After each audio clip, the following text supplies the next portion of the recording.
வணக்கம் நண்பர்களே. தமிழ்நாடு சட்டமன்றத்துக்கு தேர்தல் அறிவித்து ஒரு வாரத்துக்கு மேலாவது.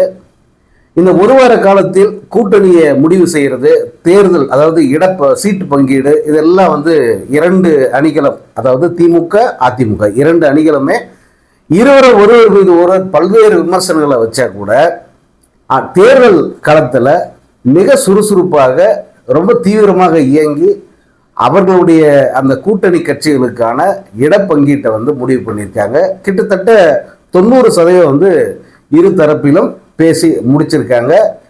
யார் யாருக்கு எத்தனை சீட்டுங்கிறதையும் அவங்க அறிவிச்சாங்க.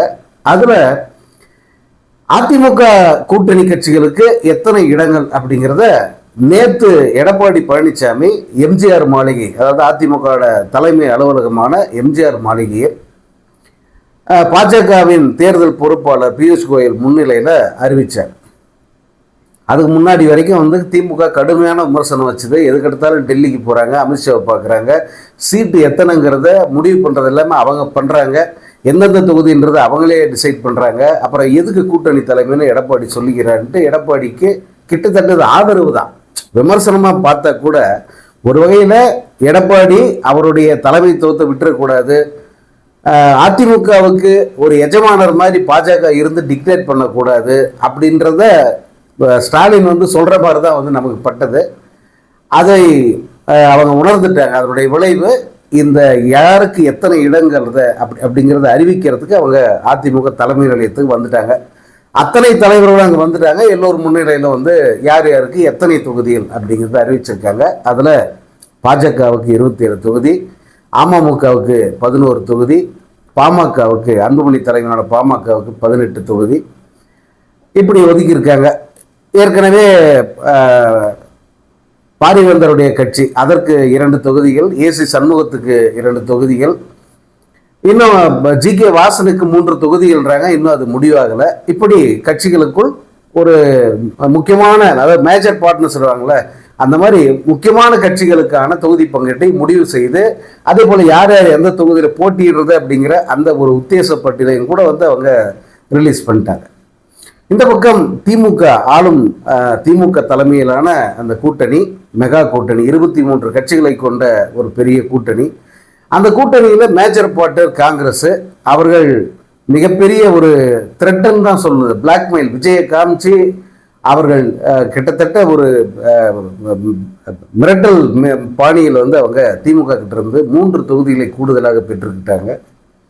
மிகப்பெரிய கடுமையான விமர்சனம் அதற்கு எழுந்தது. திமுக கட்சியினரால் ஜீரணிக்கவே முடியல. ஏன்னா இவங்களுக்கு 20 தொகுதிங்கிறதே அதிகம். 18லேருந்து ஆரம்பித்து 20-22 அவங்கள முடிச்சிருந்தா சரியாக இருந்திருக்கும். அவங்களுக்கு இவ்வளோ தொகுதி கொடுத்துருக்க தேவையில்ல அப்படின்னு கூட்டணி அந்த தொண்டர்கள் அத்தனை பேருமே கமெண்ட் அடிக்கிற அளவுக்கு போயிடுச்சு. அவ்வளவு இடங்கள் கொடுத்துட்டாங்க. சரி, 28 அது. அதற்கடுத்து பெரிய கட்சி அப்படின்னு பார்த்தீங்கன்னா விடுதலை சிறுத்தைகள், கம்யூனிஸ்டுகள், மதிமுக அவங்கெல்லாம் இருக்காங்க. இவர்களில் ஆரம்பத்திலேயே மதிமுகவை 4 தொகுதிகளுக்குள்ள அவங்க சுருக்கிட்டாங்க. அதற்கு மேலே வைகோ அவர்களும் பெரிதாக அதை இழுபறியாக போகணும்னு விரும்பலை. அதனால 4 தொகுதிக்கு அவர் உடனே ஒத்துக்கிட்டாரு. அதில் 3 தொகுதிகளில் அவங்க உதயசூரிய சின்னத்தில் தான் நிற்கிறாங்க. அதற்கடுத்து பார்த்தீங்கன்னா அந்த கொங்கு நாடு மக்கள் தேசிய கட்சி, அவர்களுக்கு 2 தொகுதிகள் கொடுத்துருக்காங்க. அதே போல் முஸ்லீம் லீக்கு 2 தொகுதிகள் கொடுத்துருக்காங்க. கருணாசுக்கு 1 தொகுதின்றாங்க, அது இன்னும் அறிவிக்கலை. இப்படி அந்த கட்சிகள் பெரும்பாலான அந்த கூட்டணியில் பெரும்பாலான கட்சிகளுக்கு இடஒதுக்கீடு, அந்த தொகுதி ஒதுக்கீடு முடிச்சிட்டாங்க. முக்கியமான கட்சி விசிக, அவங்களுக்கு மட்டும் இழுபறியாகவே போயிட்டு இருந்தது. அது இழுபறின்னு கூட சொல்ல முடியாது. திருமாவளவன் அவர்கள் ஒரு முறை அந்த குழு சந்திச்சது, அடுத்து திருமாவளவன் முதல்வரை சந்திச்சாரு. எத்தனை தொகுதிங்கிறத சொல்லலை. ஆனால் ரொம்ப வருத்தத்தோட ஒரு நிர்வாகிகள் முன்னிலையில் பேசினார். அது பெரிய அளவுக்கு அதிர்வலை ஏற்படுத்திருச்சு. நமக்கு குறைவான தொகுதிகள் தான் தராங்க, அதனால நம்ம அதில் விருப்ப மனு வாங்குறது, நேர்காணல் நடத்துறது, அதெல்லாம் சம்பிரதாயம், எதுக்கு அது போயிட்டு வேண்டாம் அப்படின்னு சொல்லிட்டார். அதனுடைய விளைவு திமுக தொண்டர்களே, திமுக நிர்வாகிகளே ஒரு மாதிரி ரொம்ப மெல்ட் ஆயிட்டாங்க. பல பேர் வெளிப்படையாக சொன்னது என்னன்னா, மற்ற கட்சிகளுக்காவது பரவாயில்லைங்க, அவங்களுக்கெல்லாம் தொகுதி குறைக்கலாம், தப்பு இல்லை, ஆனால் விடுதலை சிறுத்தைகள் கண்டிப்பாக செய்யக்கூடாது. இன்னொன்று, மோஸ்ட் ப்ராக்டிக்கல் பர்சன் யாருன்னா திருமாவளவன் தான். தன்னுடைய பலம் என்ன, தங்களுக்கு என்ன முக்கியத்துவம் இருக்கு, என்ன நம்ம என்ன சொன்னா அது சரியா இருக்கும், இதை கணித்து பேசக்கூடியவர் திருமாவளவன். அந்த அடிப்படையில் அவர் 10 தொகுதி தான் கேட்டார். 15 கொடுங்க, 20 கொடுங்க அப்படின்னு பட்டியல் கொடுத்து அவங்கள கூட்டணி தலைமையை வந்து டென்ஷன் ஆகிறது அதெல்லாம் கேட்கணும். 10 தொகுதிகள், ஒரு ராஜ்யசபா சீட்டு இவ்வளோதான் கேட்குறாரு. 2028 ராஜ்யசபா, அது கூட 10 சீட்டு கொடுங்க, இரட்டை இலக்கத்தில் நின்ன மாதிரி ஆகும். ஏன்னா ஏற்கனவே 12 சீட்டு வாங்கினவர் தான் இதே திமுக கிட்ட. அதனால 10 தொகுதிகள் வந்து கேட்டார். பதில் வந்து எதுவும் வரல. அதனால தான் வந்து அவர் நிர்வாகிகள் கிட்ட அந்த மாதிரி உருக்கமாக பேசினார். இன்னைக்கு வந்து முதல்வரை சந்திச்சு வேக வேகமாக கையெழுத்திட்டாரு. 8 தொகுதிகள் அவருக்கு ஒதுக்கியிருக்காங்க. 8ங்கிறது கௌரவமான தொகுதி தான், இரட்டை இலக்கம் இல்லையே தவிர 8 தொகுதி தாராளமாக தரலாம் அவங்களுக்கு. இது நீங்கள் திமுக தொண்டர்கள் கிட்ட நிர்வாகிகிட்ட கேட்டிங்கன்னா திருமாவளவனுக்கு 10 தொகுதி தாராளமாக கொடுக்கலாமே, ஏன் கொடுக்கறதுக்கு என்ன இருக்கு, நம்ம 2 தொகுதி குறைச்சிக்கிட்டாலே பரவாயில்ல, அவருக்கு தரலாம் அப்படின்ற ஒரு கருத்து இந்த ஒரு கட்சிக்கு மட்டும். நான் எல்லாருக்கும் அது சொல்ல. அந்த பக்கம் திமுகவுக்கு ஏன் இவ்வளவு கொடுத்தீங்கன்னு எல்லாரும் திட்டினாங்க. இப்போ வரைக்கும் கடுமையாக திட்டுறாங்க.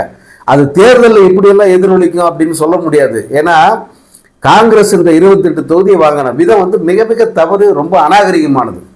இப்போ வரைக்கும் வந்து அவங்க அந்த மாணிக்க தாகூர் வந்து பேசிக்கிட்டு தான் இருக்காரு, ஒரு வாயை அடக்கலை. அப்படிப்பட்ட ஒரு கட்சிக்கு இவ்வளோ தொகுதிகள், இந்த தொகுதிகளில் எவன்டா வேலை பார்ப்பான்? நான் தானே இறங்கி வேலை பார்க்கணும். என்ன இவனுக்கு வேலை பார்த்து இவனை ஜெயிக்க வச்சு அப்புறம் திரும்ப நம்ம முதுகில் ஏறி உட்கார போகிறான். நம்ம தான் வந்து இந்த அடுத்த 5 ஆண்டு முழுக்க மிக கடுமையாக விமர்சனம் பண்ணுவான் இந்த காங்கிரஸ். அப்படி இருக்கிற ஒரு கட்சிக்கு நான் ஏன் வேலை பார்க்கணுன்ற மனநிலை பல பேருக்கு இருக்கு. அது தேர்தல் களத்தில் எப்படி எதிரொலிக்கும் அப்படிங்கிறது சொல்ல முடியாது. ஆனால் இங்கே திருமாவளவனுக்கு அப்படி இல்லை. அவருக்கு கொடுக்கலாங்க, கொடுங்க. ஏன்னா நம்ம குரலா களத்தில் ஒழிச்சவர் வந்து திருமாவளவன் தான். ஆரம்பத்திலேருந்து எத்தனையோ அழுத்தங்கள், எத்தனை ஆஃபர்கள், எதுக்கும் ஒத்துக்கல. விஜய் கட்சியில் கூப்பிட்டாங்க, ஆரம்பத்திலே சொல்றாரு முடியாதுன்ட்டு. லாட்ரி திருட வச்சு என்னென்னவோ வந்து அவரை இழுக்க பார்த்தாங்க, எதற்கும் பதிலே இல்லை. நீ கிளம்புக்க, நான் காத்து வரட்டும், நாங்கள் லட்சிய கூட்டணி நாங்கள் இப்படி இருந்துக்கிறோன்னு சொல்லிட்டாரு. அந்த பக்கம் அதிமுக ஆரம்பத்திலிருந்தே துணை முதல்வர் பதவி தர முடியுமா அப்படின்னா எங்க கட்சியில் இருக்கிறவங்க சிலர்லாம் எதிர்க்கிறாங்க, ஆனால் நாங்கள் பரிசீலிப்போம் அப்படின்னு எடப்பாடி சொல்றாரு. யாருக்கு? திருமாவளவனுக்கு துணை முதல்வர் பதவி. கூட்டணி ஆட்சியே கிடையாதுன்னு சொல்ற எடப்பாடி பழனிசாமி இதை சொன்னார் 2 வருஷம் முன்னாடி. அதாவது திருமாவளவனை இந்த பக்கம் இழுக்க முடியுமா அப்படிங்கிறதுக்கு அவங்க எவ்வளோ முயற்சி பண்ணாங்க. தொகுதிகள் பிரச்சனையே இல்லை, அவர் கேட்குற தொகுதி கொடுத்துட்ற அளவுக்கெல்லாம் அவங்க வந்தாங்க. ஆனால் திருமாவளவன் அந்த மதச்சார்பின்மைங்கிற அந்த ஒற்றை புள்ளியில் நின்று திமுகவின் குரலாக அவர் எல்லா இடத்துலையும் ஒழிச்சார். சனாதனம் பற்றி உதயநிதி பேசிய பேச்சுக்கு அவர் தந்த ஆதரவாக இருக்கட்டும், அல்லது அந்த பாஜகவுக்கு எதிராக குரல் கொடுக்கறதுல திமுகவுக்கு கொஞ்சமும் சளைக்காத ஒரு அந்தஸ்துல திருமாவளவன் பேசுனதாகட்டும், அதே போல அந்த ஆம்ஸ்டாங் கொலை அதை வந்து மறக்கவே முடியாதுனால. ஏன்னா அந்த ஆம்ஸ்டாங் கொலையின் போது வட சென்னையே வந்து கலவரக்காட மாறி இருக்கும். அண்ணன் திருமாவளவன்ற அந்த ஒற்றை மனிதர் களத்தில் இறங்கி அத்தனை பேரையும் வந்து தடுத்து நிப்பாட்டினாரு. அதிலும் குறிப்பா இயக்குனர் ப. ரஞ்சித் வந்து ஒரு முன்னெடுப்பு செய்கிறாரு. எல்லாரையும் வந்து ஒன்று திரட்டி ஒரு போராட்டத்தை நடத்துறதுக்காக அவர் ஒரு ஏற்பாடு பண்ணுறாரு. அன்னைக்கு திருமாவளவன் அவர்கள் வெளிப்படையாக, அத்தனைக்கே ப. ரஞ்சித் தீவிரமாக ஆதரிப்பவர் தான், ஆனால் திருமாவளவன் வெளிப்படையாக இந்த கூட்டத்தின் பின்னாடி இளைஞர்கள் போகக்கூடாது, தப்பான வழி காட்டுறாங்க, போயிடாதீங்க அப்படின்னு சொல்லி அத்தனை பேரையும் வந்து அமைதியாகிட்டார். ஸோ இந்த அரசுக்கு, இந்த ஆட்சிக்கு அவ்வளவு பக்கபலமாகவும் திமுகவின் குரலாகவும் இருந்து ஒழித்தவர் தான் திருமாவளவன் அவர்கள். அது திமுகவின் குரல் அல்ல, மதச்சார்பற்ற அந்த கூட்டணி. இது இந்த கூட்டணியோட இருக்கிற கட்சிகள் எப்படி இருக்கணும் அப்படிங்கிறது ஒரு உதாரணமாக திகழ்ந்தவர் திருமாவளவன். அதனுடைய விளைவு தான் வந்து இன்னைக்கு சொந்த கட்சி திமுக காரங்களே வந்து திருமாவுக்கு அதிக சீட்டு கொடுங்க, அவர் கேட்குற சீட்டை கொடுங்க, தப்பு இல்லை அப்படின்னு சொல்ற அளவுக்கு பேராதரவை அவருக்கு திரட்டி இருக்கு. அந்த அடிப்படையில் இந்த 8 தொகுதிங்கிறது கௌரவமான தொகுதி தான், இன்னும் 2 தொகுதிகள் தந்திருக்கலாம் அப்படிங்கிற உணர்வு எல்லாருக்குமே இருக்கு. ஸோ திருமாவளவனுடைய அந்த தொகுதி பங்கீடுங்கிறது இன்னைக்கு முடிஞ்சிருச்சு. அந்த தொகுதி பங்கீடு முடிஞ்ச பிறகு திருமாவளவன் அளித்த பேட்டி இருக்க, அவர் அங்க என்ன மாதிரி ஒரு பக்குவமான தலைவர் அப்படிங்கிறத அந்த இடத்துல காட்டுறாரு. 8 தொகுதிங்கிறது எட்டி பிடிக்கிற ஒரு உயரத்தை நாங்கள் அடைஞ்சிட்டோம் அப்படிங்கிறத காட்டுறது தான் இந்த 8. நான் வந்து அதை ஒரு குறைவாவோ சிறுமையாவோ நான் எடுத்துக்கல. அடுத்து வருகிற தேர்தல்களில் அது இரட்டை இலக்கு தொகுதியாக மாறும். நான் இதை எப்படி பார்க்குறேன்னா, மதச்சார்பற்ற இடதுசாரி சக்திகள் இருக்க, அந்த இடதுசாரி சக்திகள் மொத்தத்துக்கும் தரப்பட்ட ஒரு அங்கீகாரமாக அதை எடுத்துக்கிறேன். எதுன்னா இந்த 8 கம்யூனிஸ்ட் கட்சிகள் கொடுத்துற 10, அதே போல அந்த இஸ்லாமிய அமைப்புகள் அவங்களுக்கு கொடுத்துருக்கிற தொகுதிகள், இது எல்லாம் சேர்த்து ஒரு 22 தொகுதிகளுக்கு மேலே வருது. அந்த 22 தொகுதிகளும் இடதுசாரி சிந்தனையாளர்களுக்காக கொடுக்கப்பட்ட தொகுதிகளாக நான் எடுத்துக்கிறேன். இதில் இந்த நம்பர்ஸ் அப்படிங்கிறது ஒரு பெரிய விஷயம் இல்லை. அதற்காக ஓரிரு சீட்டுக்காக வந்து கூட்டணி தலைமையை வந்து நிர்பந்தப்படுத்தி சங்கடப்படுத்தி அவங்களுக்கு வந்து கஷ்டத்தை கொடுக்க நான் விரும்பலை அப்படின்னு ரொம்ப பக்குவமாக வெளியில் வந்து ஒரு பேட்டியை கொடுத்தாரு பாருங்க. அந்த இடத்துல தான் அவர் தலைவர் அப்படின்ற ஒரு பொசிஷனில் நிற்கிறாரு. ஸோ திருமாவளவனுக்கு இந்த 8 தொகுதிகள் ஒதுக்கப்பட்டது வந்து மிகப்பெரிய ஒரு மகிழ்ச்சியை கட்சியினர் கொடுத்துருக்க. வருத்தம் இருந்தாலும் கூட நமக்கு உரிய ஒரு அங்கீகாரத்தையும் மரியாதையை வந்து திமுக தலைமை வந்து கொடுத்துருக்கு அப்படின்னு அவங்க பார்க்குறாங்க. இது எதிர்காலத்தில் இன்னும் கூட பெரிய அளவுக்கு அவர்களுக்கு திமுக தலைமையிடமிருந்து வேறு இப்போ எம்பியோ அல்லது இன்னும் கூடுதலாக சில வாய்ப்புகளை வந்து ஏற்படுத்துறதுக்கு ஒரு வழி இருக்குது. ஸோ இந்த திமுகவில் இன்னும் மிச்சம் இருக்கிறது தேமுதிக அண்டு கமலஹாசனுடைய கட்சி. இந்த 2 கட்சிகளுக்கும் தான் இன்னும் தொகுதிகள் ஒதுக்கப்பட வேண்டும். அதில் தேமுதிகவுக்கும் இதே 8 தொகுதிகள் இருக்கலாம் அப்படின்னு சொல்கிறாங்க. சிலர் 10ன்றாங்க, 9ங்கிறாங்க. நம்பர்ஸ் வந்து நாளைக்கு எதுவும் தெரிஞ்சிடும். அதே போல் மக்கள் நீதி மையத்துக்கு 2 தொகுதிகள் கொடுக்கலாம். அதுவே கூட பெருசு தான். ஏன்னா கமலஹாசனுக்கு எம்பி பதவி போயாச்சு. இன்னும் இருக்கிற மௌரியா மாதிரியான நபர்களுக்கு தான் வந்து எம்எல்ஏ போஸ்ட் தேவைன்னு நினைக்கிறேன். ஸோ அவர் 5 தொகுதிகள் கேட்டுக்கிட்டு இருக்காரு. இவர்கள் 2 ஆஃபர் பண்ணியிருக்காங்கன்னு நினைக்கிறேன். இன்னும் அந்த விவரம் வந்து நாளைக்கு தெரிஞ்சிடும். ஸோ தமிழ்நாட்டு கூட்டணி கணக்குகள் இப்படி இருக்கு. இங்கே இந்த மெயின் பிளேயர்ஸ் இந்த 2 பேரும் வந்து ஒரு பெரிய அந்த அரசியல் நடவடிக்கைகளில் ஈடுபட்டிருக்காங்க. இவர்களெல்லாம் ஒன்றுமே கிடையாது. நான் தான் நம்பர் 1, நான் தான் உச்சா, எனக்கு மீறி எதுவுமே கிடையாது, தமிழ்நாட்டையே நான் தான் ஆள போகிறேன், நான் சிஎம் ஏற்கனவே ஆகிட்டேன், அடுத்து வந்து நாங்கள் அமைச்சரவை பதவி இருக்கிறது தான் பாக்கி அப்படின்ற அந்த மிதப்பில் இருந்துகிட்டு இருக்கிற இந்த தவிக தற்குறிகள் கட்சி தலைவர் அவங்க வந்து கட்சி ஆஃபீஸுக்கும் வீட்டுக்கும் வந்து நடப்பாங்க. அல்லது கூட்டணி கட்சிகள் வந்து அந்தந்த அலுவலர்களுக்கு வந்து அவங்க பயணம் போயிட்டு இருப்பாங்க. ஆனால் இவர் பனையூருக்கும் பட்டினப்பாக்கத்துக்கும் செட்டில் அடிச்சுக்கிட்டு இருக்கார். பனையூர்லேருந்து பட்டினப்பாக்கம் போகிறது அது ஒரு பெரிய இது. வாசல்லேருந்து இப்போ வீடியோ வரை எடுத்து அதை வெளியிடுறாங்க. தேர்தல் அறிவித்து 10 நாளைக்கு மேலே ஆகுதுங்க.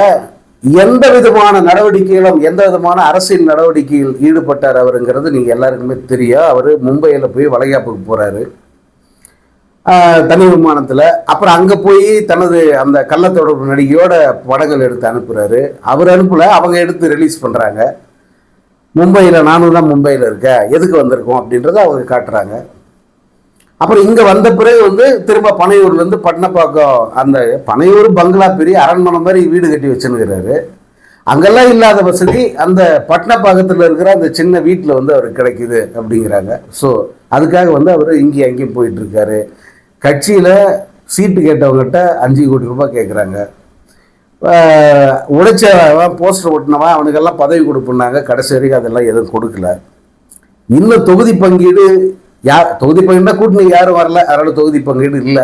சரி, வேட்பாளர் பட்டியலாவது தயாராகிடுச்சா, எப்போ ரிலீஸ் பண்ண போகிறாங்கன்னா 120 பேர் நேர்காணல் பண்ணியிருக்காரு. அதில் 60 தொகுதிகள் ரொம்ப முக்கியமானது. அது திமுகவை வீழ்த்தக்கூடிய தொகுதிகளாக இருக்கணும்னு பார்த்து வந்து அவர் தேர்தல் வேலை பார்த்துருக்காரு அப்படின்னு சிலர் சொல்கிறாங்க.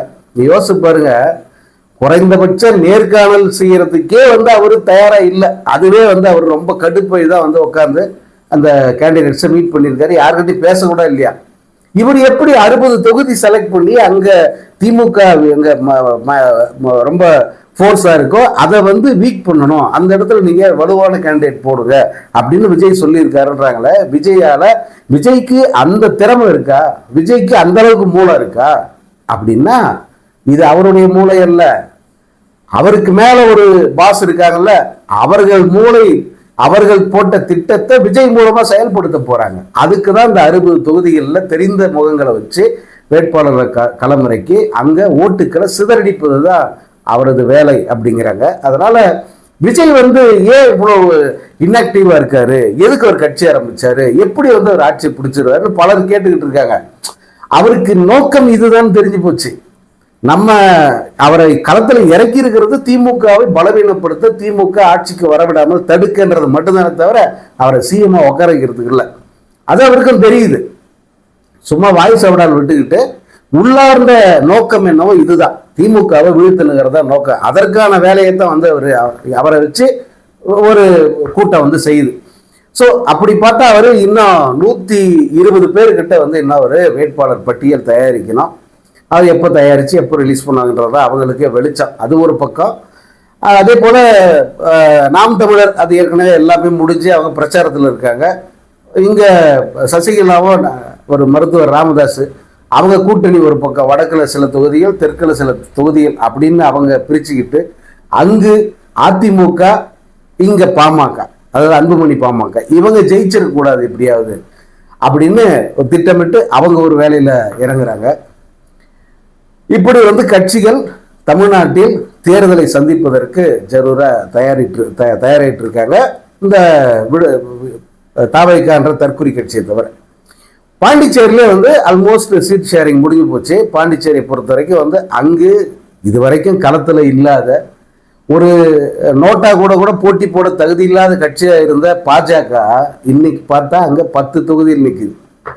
10 தொகுதி மிரட்டி வாங்குது. அங்கு 2 முறை ஆட்சி அமைச்ச அதிமுக வெறும் 2 தொகுதியில் நிற்குது. ரங்கசாமி 16 தொகுதியில் நிற்கிறார். அதே போல இந்த லாட்ரி பணம் கொழித்து கிடக்கிற அந்த ஜோ சார்லஸ் மார்டின் 592 கோடி சொத்து இருக்கு அப்படின்னு டிக்ளேர் பண்ணியிருக்காரு இன்னைக்கு. அந்த ஜோ சார்லஸ் மார்டினுடைய கட்சி, அந்த கட்சிக்கு 2 தொகுதிகள் கொடுத்துருக்காங்க. இப்படி அவர்கள் ஒரு பக்கம், இந்த பக்கம் திமுக காங்கிரஸ் அந்த கூட்டணியில காங்கிரஸ் 16 சீட்டு, திமுக 13 சீட்டு, ஒரு தொகுதி வந்து விசிகாவை கொடுத்துருக்காங்க. இந்த ஒரு தொகுதி எதுன்னு தெரியாதனால அவர் முன்கூட்டியே வந்து நாங்கள் 3 தொகுதி தனித்து போட்டி அப்படின்னு வந்து சொல்லியிருந்தாரு. இப்போ ஒரு தொகுதி எதுன்னு தெரிஞ்சதுனால அந்த பேசி வாபஸ் பெறுவதற்கு இன்னும் 2-3 நாள் இருக்கு. அதற்குள்ள இந்த வேட்பு மனுவை வாபஸ் பெற்று விடுவார்கள். ஸோ அங்கும் இந்த 2 கட்சிகள் 2 கூட்டணியை நிற்கிது. அங்கே இருக்கிறதுலே காமெடி கூட்டணியை நிற்கிறது இந்த தற்குறிகள் தான். அவங்களுக்கு 30 தொகுதிகளுக்கு ஆள் போடணும், வேட்பாளர் போடணும். இந்த 30 தொகுதிக்கு கடைசி நேரம் வரைக்கும் வந்து யார் சரியான வேட்பாளர்னு தெரில. அதனுடைய விளைவு யார் நம்ம அரசியல் பண்ண சொல்லி அனுப்பியிருக்காங்களோ அந்த மூலவர்கிட்ட இருந்தே 6 வேட்பாளர்களை கடன் வாங்கியிருக்காரு விஜய். அந்த 6 பேரும் பாஜகக்காரங்க, அவங்களுக்கு சீட்டு கொடுத்துருக்காரு. கடைசி நேரத்தில் யாரோ ஒரு கட்சி, நானும் ஒரு கட்சின்னு சொல்லிட்டு லெட்டர் பேடர் வந்த உடனே வாயா 2 தொகுதி நீ நில்லையான்னு சொல்லிட்டு அவங்களுக்கு 2 சீட்டை கொடுத்துருக்காரு. மீதி 28 தொகுதியில் தனிச்சு நிற்கிறாங்க தாவேக்கா. அதில் பலரும் வந்து காமெடி பீஸுங்க தான். இவங்கெல்லாம் வந்து எப்படி தேருவாங்க அப்படிங்கிறதே வந்து தெரிலன்றாங்க. பாண்டிச்சேரியில் பல இந்த தாவேக்கா வேட்பாளர்கள் பல பேர் வந்து அவங்க யாருமே சீரியஸாகவே எடுத்துக்கல அங்கே இருக்கிற மக்கள். ஸோ இப்படி தமிழ்நாடு புதுவையோட தேர்தல் களம் இன்னைக்கு இப்படி இருக்குது. அதோடைய அப்டேட் இது. நம்ம விரைவில் அடுத்த அப்டேட் பார்ப்போம்.